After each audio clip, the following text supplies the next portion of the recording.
এই জন্য ভাইরা আমার, সাহাবায়ে কেরামও গুনাহ করছেন, সাহাবীদের দ্বারা গুনাহ সংঘটিত হয়েছে, কিন্তু কোন সাহাবী গুনাহ নিয়ে কবরে যান না।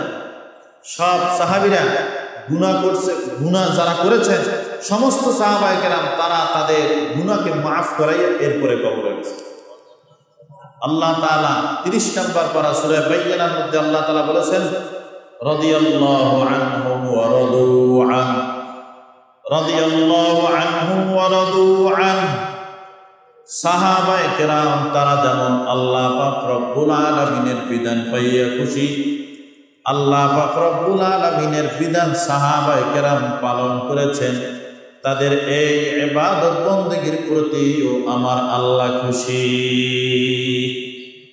আয়াত নাযিল করে দিয়েছেন, রাদিয়াল্লাহু আনহুম ওয়া রাদু আন। ও সাহাবীরা, নবীর সহচর্য, নবীর হাওয়ারিদ্দিন, নবীর বন্ধুগণ, আমি আপনাদের উপরে খুশি, যেমন আপনারাও কি আমার উপরে খুশি। আপনারা আমার ইবাদত পাইয়া খুশি হয়েছেন, আর আমি আপনাদের ইবাদত করা দেখে খুশি হইয়া আমি আল্লাহ আপনাদের জান্নাত দিয়ে দিলাম। সূরা বাকারার ভিতরে 2 নম্বর পৃষ্ঠা আল্লাহ বলেছেন, আমিনু কামা আমানান নাস, আমিনু কামা আমানান নাস। এই নাস দ্বারা तमाम পৃথিবীর সমস্ত মুফাসসিরিনে কেরাম একমত যে নাস দ্বারা উদ্দেশ্য সাহাবা।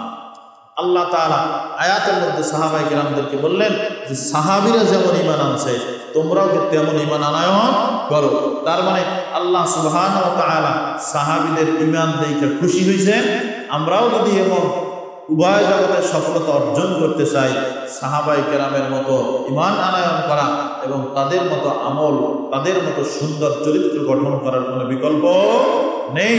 আল্লাহ তাআলা আমাদের সকলকে কবুল ও মঞ্জুর করেন, বলেন আমিন।